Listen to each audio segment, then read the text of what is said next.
Alright, here we're going to talk a little bit more about transformers in detail. We've talked about how we use transformers, but what is a transformer? Well, we know that they're used to change the voltage when we transmit voltage from city to city and over long distances. But they also transform the current. They change the amount of current that we have as well. And we use them primarily to increase the efficiency of the transmission of electricity so that we don't waste a lot of energy. And transformers use what we call electromagnetic induction, and that was something that was discovered by a British scientist named Michael Faraday. He had an iron ring, and he set up the iron ring. It was kind of like a donut with wires on one side and wires on the other side as well. And so he had a primary coil and a secondary coil. And he did an experiment to see what would happen if he passed current through one of those coils and then measured the current in the other one. And he found that if he used direct current, or DC, in the primary coil, he got nothing. He got no current at all in the other one. But he found that if he changed the current in some way in the primary, then he got current in the secondary. So he induced a current in the secondary coil because by changing the current here in the primary coil, he changed the magnetic field inside the iron ring. And that changing magnetic field created a current over here in the secondary. And this was a huge discovery because it essentially led the way for modern transformers. And remember that transformers can only be used with AC. Well, that's why, because you have to have a changing current in the primary in order for the transformer to generate a current in the secondary.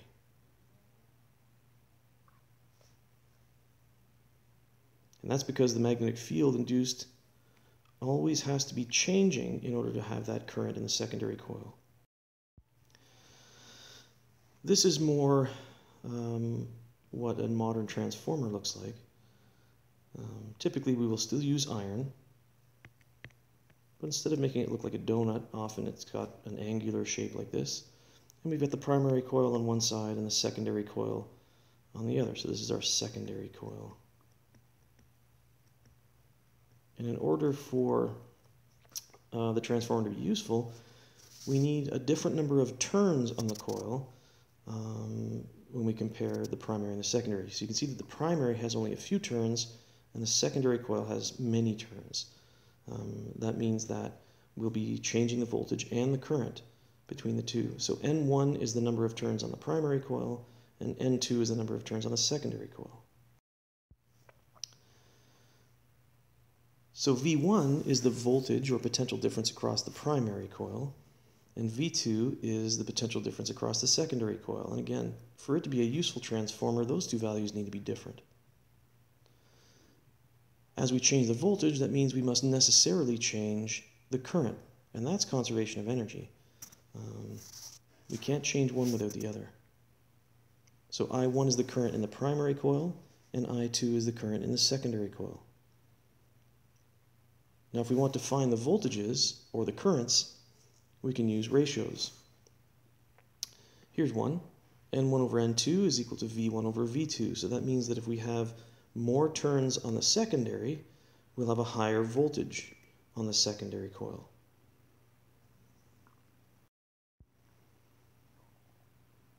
And the power that we put in has to equal the power that we get out. And again, that's from the conservation of energy.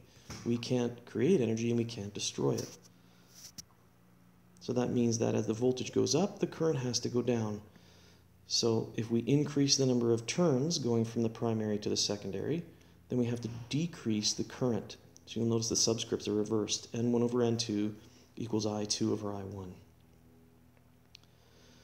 So a transformer that increases the voltage from the primary to the secondary, that means that N2, and that should be N2 is greater than N1. Sorry about that. So if N2 is greater than N1, it's called a step-up transformer. So the voltage is increasing going across the secondary. If N2 is less than N1, it's a step-down transformer because the voltage is decreasing. Let's try an example. A television is attached to the secondary of a transformer and requires an output of 25,000 volts. The primary has 4,500 turns on it. How many turns are on the secondary? So because we know the number of turns, we'll use the N1 over N2 equals V1 over V2 equation because we're dealing with voltage and not current. And our unknown is N2.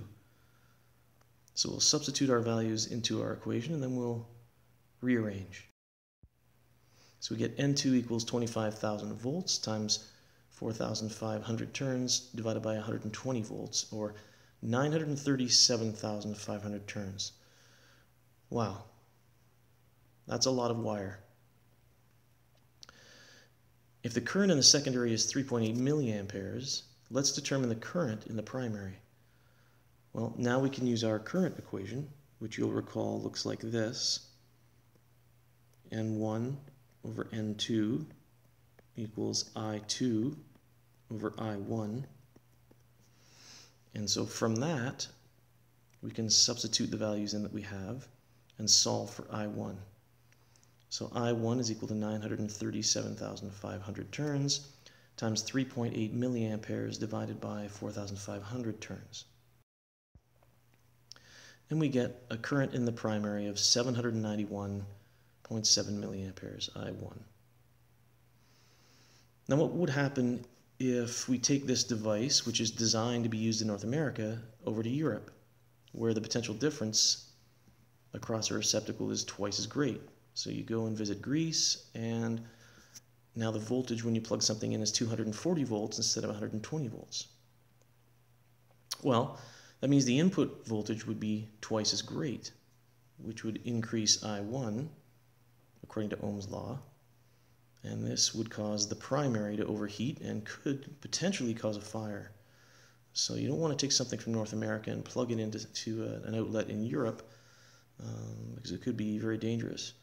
Now luckily, the receptacles in Europe are generally of a different design, so we can't physically fit our plugs into those receptacles. So our plugs typically look something like this, with a couple of metal plates that we plug into the wall.